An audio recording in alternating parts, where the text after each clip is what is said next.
Ladies and gentlemen, I'm pleased to announce that the National Party caucus has just elected me as the new leader of the party and Paula Bennett as the deputy leader.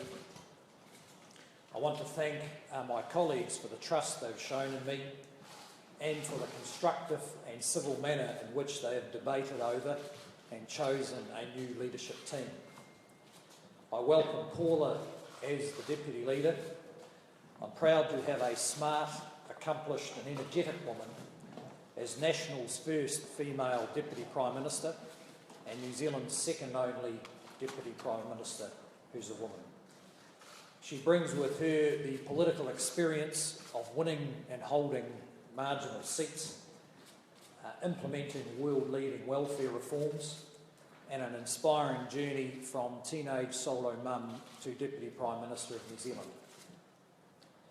I also want to thank and acknowledge Jonathan Coleman, Judith Collins and Simon Bridges for a contest that focused on the challenges that lie ahead for our country and the kind of government needed to meet those challenges. I'd like to thank the outgoing Prime Minister for his service to this country. His strong and positive leadership has guided New Zealand through recession and natural disaster. Because of his unwavering confidence and optimism, New Zealand is a better, more confident country. I also want to acknowledge and thank my wife Mary and our children, Luke, Thomas, Maria, Rory, Bart and Xavier. We have together seen the best and worst of politics. Their inspiration and support has brought us all here. Can I say how excited I am to be leading a strong team of MPs full of ideas about how we can make New Zealand an even better place to live, to work and to raise a family. In the coming months and years, we will focus on building the roads, public transport, schools and houses needed to support a strong economy and the growing population. We'll also focus on better incomes for our households, safer communities and smarter government support for the most vulnerable.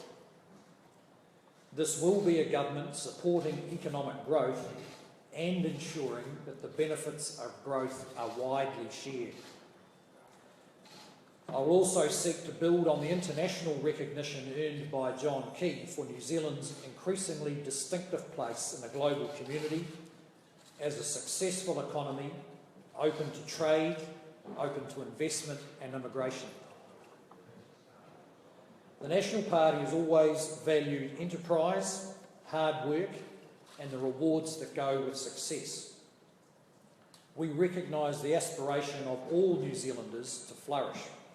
We support those who take risks to create new jobs and new businesses, and equally we support those who courageously leave behind welfare dependency to move into work, or who honestly face the impact of violence in their homes so their children can grow up safe and whole. These decisions are all of significant economic and social benefit to our communities. I believe that by supporting families, businesses, volunteers, iwi, unions and churches, government can do a better job of changing lives.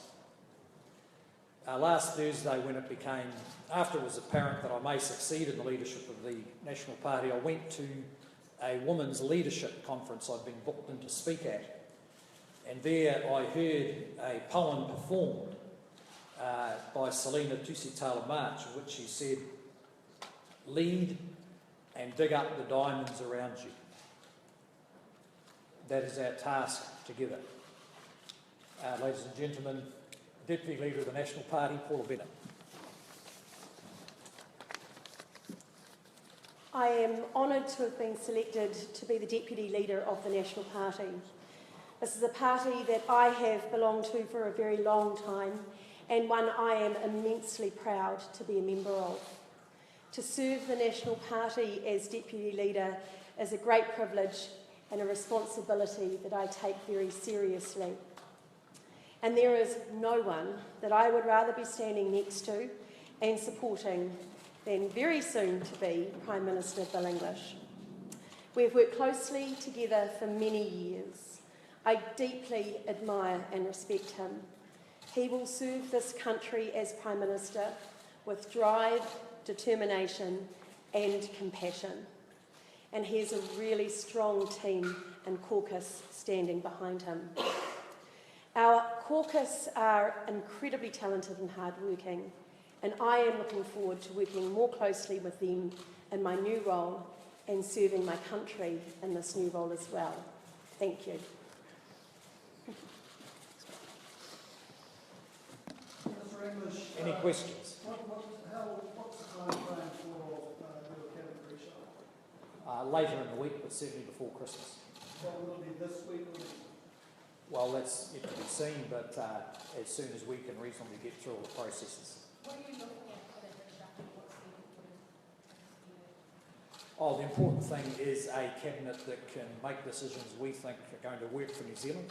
So the capacity to understand the issues and make positive decisions, and also with a view to getting the kind of mix we want in the cabinet for a government that could run through after 2017 should we win that election. So are we expecting big changes or is there some phase? Well, you'll just have to wait and see, but there will be change. What sort of Prime Minister do you see yourself as? Sorry? Do you expect any departures potentially next year from some of those more long-serving ministers and MPs that maybe haven't announced yet? Look, I simply don't know. Those issues, will come up, no doubt come up in discussion this week. What sort of Prime Minister do you think? What sort of Prime Minister do you think will be New Zealand? Look, I want to be a positive Prime Minister for New Zealand. I think that we're a country that's matured in many ways since the very difficult period we had in the late 80s and early 90s. I've been able to watch that whole process. And I want to be a Prime Minister where New Zealanders feel that they can flourish here, and not just some of them, but all of them. How will New Zealand's relationship with the rest of the world change if at all? How do you see your relationship, a crucial relationship with President Trump? Well, we've had a period of a good relationship between John Key and President Obama. Clearly that's now changed. As a small country, we need to do all the work. And I'm sure it will be, like everyone else's relationship with the US, something we need to think through. But it's been critical to us. We've just recently had, the first US ship in 40 years in our harbour, so the fundamental relationship's in great shape. And we'd like to, use the opportunity of the relationship with the US to influence them, on issues that matter to us. And more broadly, the rest of the world, how will New Zealand's position change if at all? Look, I think we'll continue in the tradition of honest broker. I think while we're a small country, because of the increasing international recognition of our good economy, open to trade, political stability, we're not having to deal with some of the difficult issues other countries are. I think we can have a bit more influence as a positive, forward-thinking country. Mr. English, why do you think you'll be able to lead National to a better result this next year than you did in 2002? Well, completely different circumstances for a start. Not up against a first. Helen Clark trying to win her first election in government at a time when the Labor Party was probably at its peak. It's declined a long way since then, so they're a different opponent. And I've learned a lot since then. I think I've said it this week, you learn more from losing than you do from winning. New Zealand just has such a fantastic platform. I'm pleased to have been part of the team with John Key in setting that platform, and so it's a fantastic opportunity to move ahead. Mr. English, how active are you in your Catholic faith, and what role has that played in the life of public service? Well, I'm an active Catholic and proud of it. It's it's been an influence in forming my judgment, forming my conscience. It's no guarantee of virtue or perfection, that's for sure. And I think people can make up their own mind about how that's impacted my public life. I recognise other people have different sets of beliefs, and they motivate those people to do the best they can to do good. So and I suppose the last point I make is it doesn't define me. but it's an important influence. Prime Are Minister, you still opposed to gay marriage and abortion, and are you out of step with other New Zealanders on those issues? On some of those issues, I may be. My views around abortion and euthanasia, I think, are pretty well known. I'd probably vote differently now on the gay marriage issue. I don't think that gay marriage is a threat to anyone else's marriage. But again, I don't intend to use the position to try and influence those issues. They've been dealt with by the Parliament and by the process of law, and I accept that. what's changed your view on gay marriage in so short time? Oh, just seeing the impact it's had for couples, and the fact that it doesn't erode marriage in some ways. It's an affirmation of the concept. John Key had a famously close relationship. Sorry? Yes, I would. Yes, I would. Prime Minister, Prime Minister, I'm sure the Queen is not actually on your mind today. What's your timetable for a republic? Sorry? What's your timetable for a republic? I don't have a timetable for a republic. I'll probably be having some communication with the Queen shortly, and she might even ask me about that. Does that mean you'll never have a timetable for a republic, or are you able to be persuaded? Look, I always think constitutional change needs to come from the people, particularly in a country without a written constitution. It's important to have a popular assent to change. And so I wouldn't see myself as an individual driving that kind of change. I think it's best to be genuinely grassroots. One must question then, as an individual, where do you stand? Oh, look, I'm a supporter of the monarchy. Maybe not. Yeah, I am a supporter of the monarchy. It'd be hard to match the enthusiasm of the previous Prime Minister. Prime Minister, will you meet with the families from Pike River when they come to Parliament tomorrow, and are you prepared to reassess going into that line? Look, I simply won't have the time tomorrow, to be honest. I mean, they've as I understand it, sought an appointment quite recently, but happy to consider meeting with them at some stage later. But I'd need to, have a very good look at the situation. And in terms of reconsidering whether people can go into that line, are you prepared as Prime Minister to reconsider that? Look, I certainly wouldn't move to a position like that without further consideration. So I'll consider meeting with them, but not in a position to say that we change. But you're open to listening to the families, please, to get into that line? Well, I'm open to listening to the families, but not mislead anyone. It's not a political decision about whether someone goes in the mine. Do you think the bodies of the Pike River 29 should be recovered? Look, that's not a matter I'm going to be dealing with in the next 12 or 24 hours. I'm willing to give consideration to meet with the families, but it's not the issue that we're going to deal with in the next day. You talked about sharing the benefits of economic growth with everyone. Will you be putting a new emphasis on that than the key government did? Well, people will make up their minds about the English government compared to the key government. That's their business. I'm just making it clear that I believe it's an important part of the progress of New Zealand, that as we have a strong economy, almost uniquely in the developed world, most New Zealanders would expect to be able to share in the benefits of that, and government has the opportunity over the next 4 or 5 years to assist them. Just and on in the terms of Prime your Minister. social investment approach, would you see yourself retaining some sort of, being the custodian of that, or passing it on to another minister?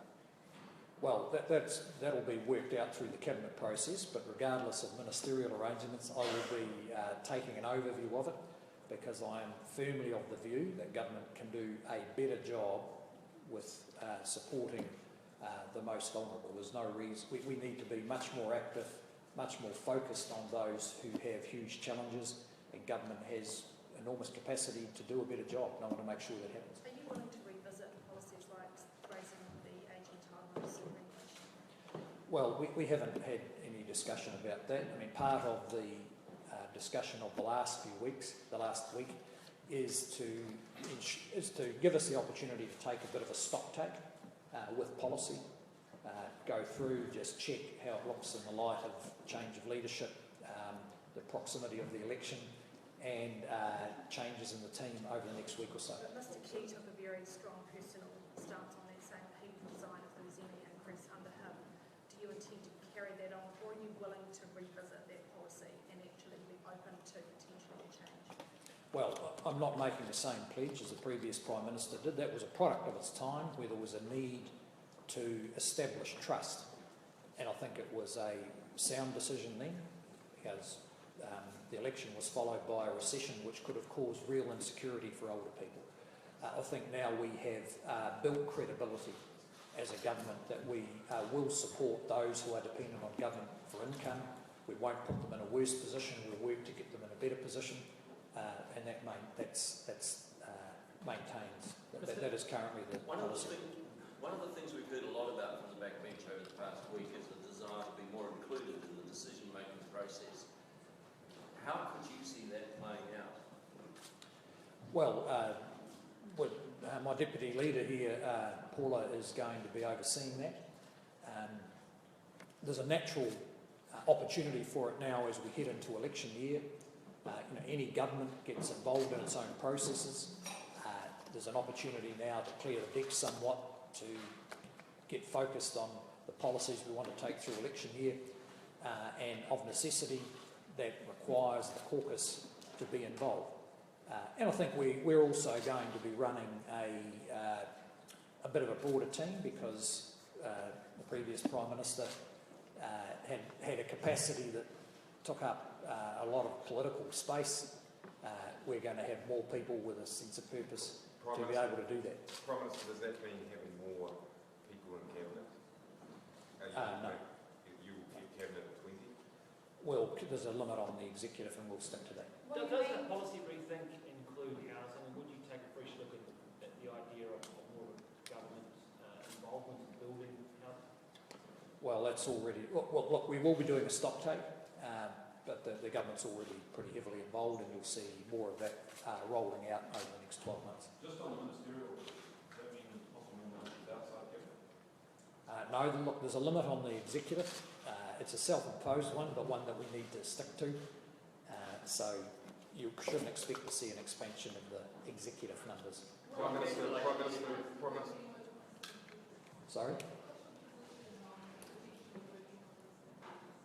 Well, look, that's really a matter for election 2017. We'll be focusing on what the things the government needs to do, as I outlined in my remarks.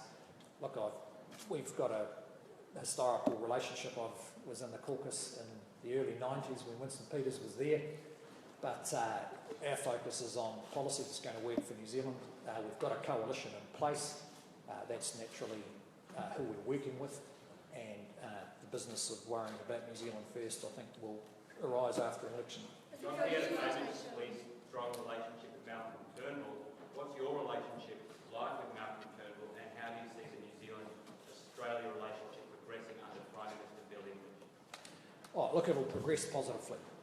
We need Australia to be doing well. That helps our economy. I know Malcolm, I know a number of their other senior politicians fairly well.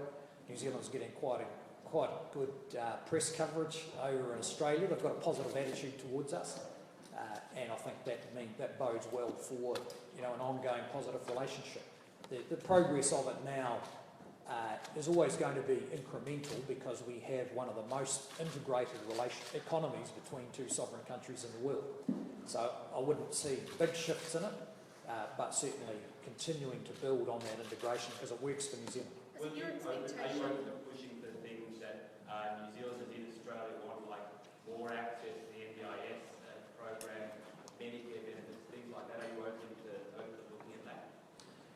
Yes, we will be. That's been the government's position. I think it's important that particularly our people with significant needs like disability deserve to have support. But look, I haven't spoken to Malcolm Turnbull yet. I'll be doing that today, and it will kick off the next stage in the relationship. Is there an expectation that you will hold an election in September as previously signalled by John Key? Look, we'll deal with that early in the new year when there's a cabinet in place and the Prime Minister's actually in place. Will We'll signal it. Will you follow his example though and set the date in February? Well, you'll just have to wait and see. Prime Minister, are you prepared to call an election to avoid a by-election in Mount Albert? I think one of the worst reasons for having an election in New Zealand are the fact that the Labour Party are losing their moderate members and their competent members. So no, we won't be driven by their internal problems. We're driven by what works for New Zealand, not what works for the Labour Party. Just back on coalition arrangements, are you signalling these people stays of coalition you've got and you also put partners you've got that in the Māori Party? Well, I've still got to go through the process of ensuring their support for the renewed leadership of the National Party. So I'm not signalling anything about what might be complicated, negotiations after an election. But we have partners who are committed to stable government. We work together well. They stretch us. We've achieved a lot, and it'd be great to have that continue going ahead. It was right down the back. If you win in 2017, Prime Minister, do you give the New Zealand public an undertaking that you will stay on for the full term if you win in 2017? That is about 3 layers of hypothetical questions there. I've still yet to be sworn in as Prime Minister, but thank you for your confidence. Can I ask the Deputy a question? Now, over the last couple of days, you began life as a solo mother, 17. Have you had to pinch yourself? Because there's been a relatively meteoric rise for you in politics. There's certainly been moments over the last couple of days where my husband and I, who knew me as a teenager, and my parents and family have kind of reflected on sort of where I was and where I am now.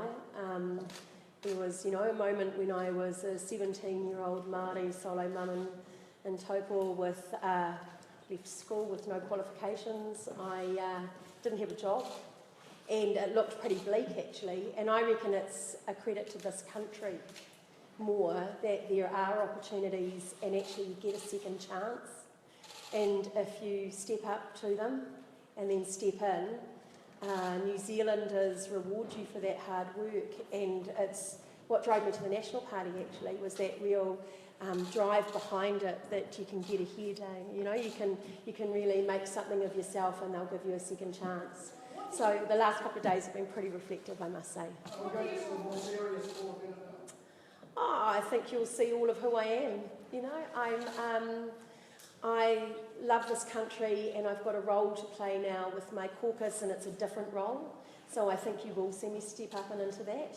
I see myself very much a support role to the Prime Minister, and that's a huge privilege for me. So I think not necessarily more serious, but I take this job incredibly seriously, as I think I have right throughout my parliamentary career actually. Any aspirations to step up further? No, this is just great, thanks.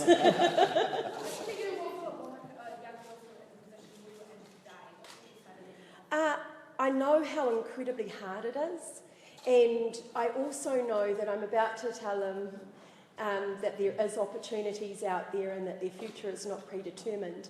And I know them hearing me say that they will be sitting there going, yeah, all right for her to say. It is really hard to see beyond the day, to let alone think about where you might be a week, a month or years from now, because it's kind of can be a bit of a day-to-day struggle out there for a lot of too many New Zealanders. And I think that under Prime Minister Bill English, that we can really drive a different change for all New Zealanders, as he has pointed out. And so I do say to them that there's opportunities and that people will give you a second chance.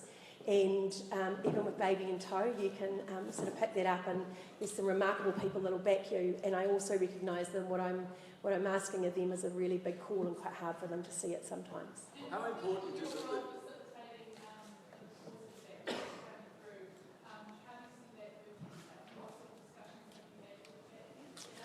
Oh, look, our backbench are incredible, as are all our caucus, and I've always worked closely with them, and I must say, in recent times in climate change, I've got some really strong backbenchers that know a lot about it and are really interested in the area. As Bill English has said, we think about going to be working really closely with them on our policy manifesto next year, how we do that. We've got some great opportunities right across government, actually, in different areas that we're working in, that outreach to the public and how we spread our message, getting the best out of them, which is going to be a struggle because they're so good. So I'm going to have to really look at how we do that and where we do it. But there's a lot of opportunities, and I'll just be playing my part in making sure that they really do have them. How important is it that you're the first Māori in a leadership team for a long, long time in New Zealand? Yes, I am, and I am incredibly proud of my Māori heritage and where I come from. Like a lot of New Zealanders, I grew up certainly knowing that I was Tainui, certainly recognising that, particularly through my grandmother in the Waikato, and so I know where I come from and I know what that means. But I also grew up in a household that didn't speak Māori and that was kind of focused on being a New Zealander. So I can't pretend to be someone I'm not. I didn't grow up on or near a marae. So I kind of bring all of whom I am, and if I hope that I can show the respect to the role and being a Māori woman that brings. Prime Minister, will you be giving consideration to giving John Key a knighthood? Well, it's not as if he's never asked. I'm sure that at some time that'll be appropriate. Will you hold weekly press conferences? I intend to continue the communication style of the Prime Minister to the extent that that's possible. Will you move into Premier House? At the moment, it appears no. We're happy to be in the House we're in. Is John Key going to stay on in the meantime in Premier House? No, John's packed his office and he goes off to the Governor-General this afternoon. It becomes a backbencher. So he's going to live in Wellington? Look, I honestly don't know the answer to that question. So who will live in Premier House? Well, look, that'll be sorted out, but probably not us. Will Paula Bennett? I don't know, look, that's yet to be sorted out. I'm sure it's on the minds of every New Zealander. Prime Minister, there's been a number of sort of anti-establishment votes this year in England and in the US. Do you see that as a liability potentially going into 2017, being the establishment candidate, that you could have this sort of uprising? Oh, no, I don't. Although it's always a warning to be listening very carefully. But this is a government that has spent a lot of time engaging pretty directly with a very wide range of people. I mean, our ministers are out there consulting all the time. It's become part of the style of the government. So I think we're in a good position to pick that up.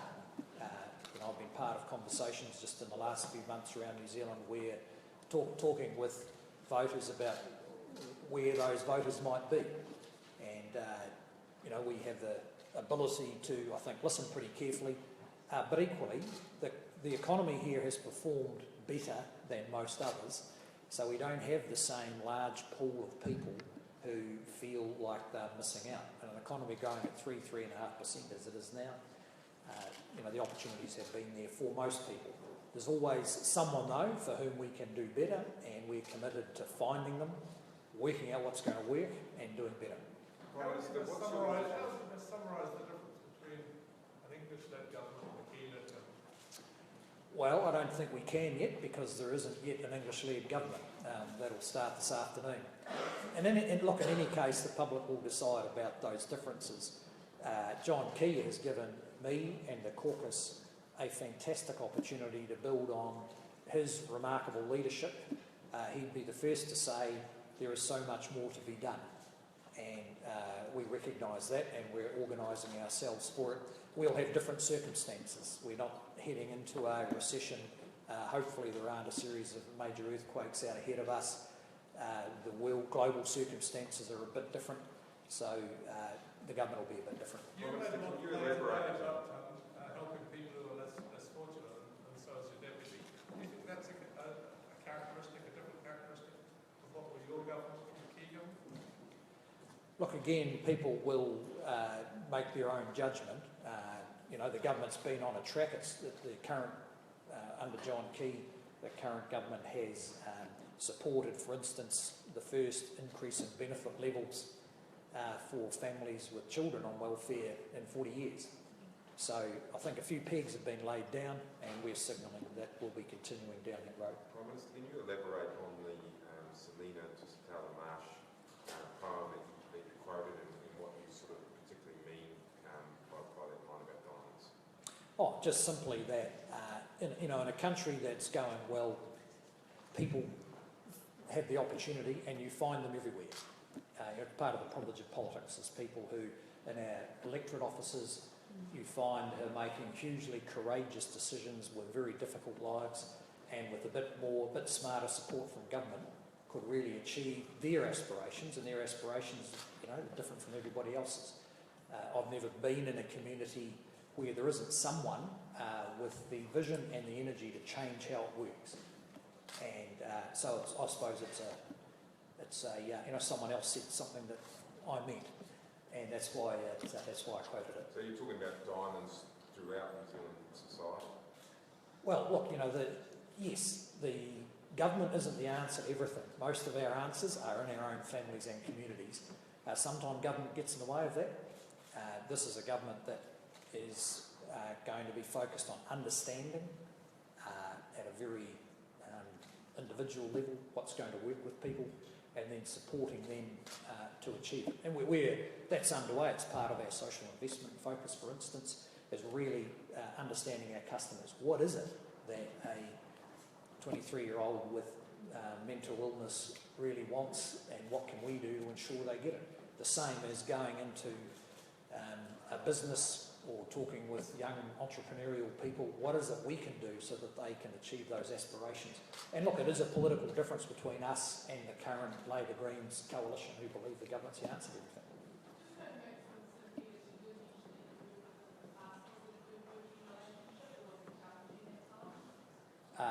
Challenging at times.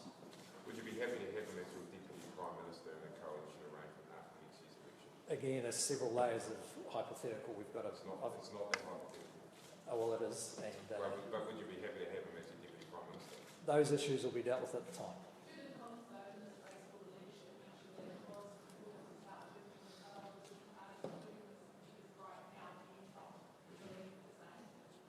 Well, we're always working with opposition parties trying to get support for legislation. Now, people forget that we need votes in the Parliament every time we pass a bill. Some of the legislation we've been working with has been quite challenging in getting the numbers. So if New Zealand First are there to assist us, consistent with their rhetoric, then we're happy to have their support. But that's fundamentally how the relationship works. What's your position on the Kermadec Ocean Sanctuary? Do you still want it to go ahead, and what's your message to iwi on it? Yes, we do want it to go ahead, and we'll just find a way. We've managed to solve quite a few complex problems with iwi over the last 7 or 8 years. When you get an atmosphere of trust, it's always possible to find progress, and I've been part of that, and I'm sure we'll find a way. It could take a while, though. Just on Pipe River, can you clarify your position? Just because I'm a bit confused about your earlier answers. Should the bodies stay or come out? No, I'm not taking a view about that. All that's been asked of me is whether I'll meet with the families, and the answer, and they want me to agree with them that people will go into the mine. I'm willing to consider it, but I don't want to mislead them that it's a political decision. It is not a political decision about whether someone goes in that mine. It's a safety decision, and we've already seen the consequences as they are bearing them of what happens when things go wrong in a mine. So under your leadership, it's a blank page in terms of Pipe River. You'll consider all the options? No, I wouldn't characterise it that way. And look, I need to get sworn in as a Prime Minister. I said I'm willing to consider meeting with the families at some stage. It won't be possible tomorrow. And I don't want to mislead them that I can, as a new Prime Minister, make that mine safer or change the law of New Zealand. John Key took tourism, and other Prime Ministers before David Molley took education. Is there one particular portfolio that you yourself want to take? Look, I'm in a slightly different position because I've been in the core of the government for 8 years, So I've got a pretty good knowledge across the whole range of portfolios.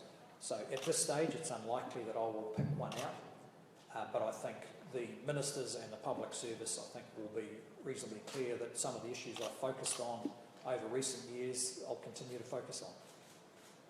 You mentioned here a key three-year-old with mental illness. Do you think mental illness is one of the areas that the government needs to put more focus on? We already are, but we've got some way to go to change the way government works so that we can be more effective for that young woman. But that's all part of the policy making process. You mentioned earlier that you would continue with some of the Prime Minister's traditions, such as the post-Government press conference. Will you be making pre-Christmas appearances on commercial radio? I don't know. I haven't been asked, but I'm sure that there'll be some discussion about the nature of those appearances. Several journalists have written about your occasional bad temper. I haven't. Have you got the right temperament to be Prime Minister? Have you learned anything over the last few years? I've learned an awful lot. And John Key had a fantastic temperament. I've learned a lot from him, but also have a pretty good temperament. You know, politics is often about things that do really matter. Sometimes it's about things that don't matter, and there's no point in getting upset about those. But I don't mind at all my ministers, members of the public expressing strong and sometimes divergent views about things that matter to them. That's part of people believing in things. Just back on Pipe River, I'll put my question a different way. Should the mine be sealed as currently planned? I don't have any different answer to your different question than what I've already given. Can New Zealanders expect your social conservatism to flavour the way you lead? Look, I'm quite happy with my views. I know that the views that a number of people don't deal with. I found New Zealanders don't mind your view as long as they know what it is. But you're not going to be activist in the sense that you'll be advocating a position from it. That's right. I've made it clear I wouldn't use the position of Prime Minister around those particular issues. But I think that there's social conservatism is a pretty broad label on issues such as how we deal with family violence, for instance. I think people want to see a government that understands intact families without violence are much better for our community. And so in that sense I'm influenced. The sort of renaissance we see among Māori about putting back together some of the effects of 30 or 40 years, 50 years of welfare dependency is very encouraging. Just on Premier House, could you sell that? Would you possibly sell it? No, and I think that brings the end of question time. Thank you very much.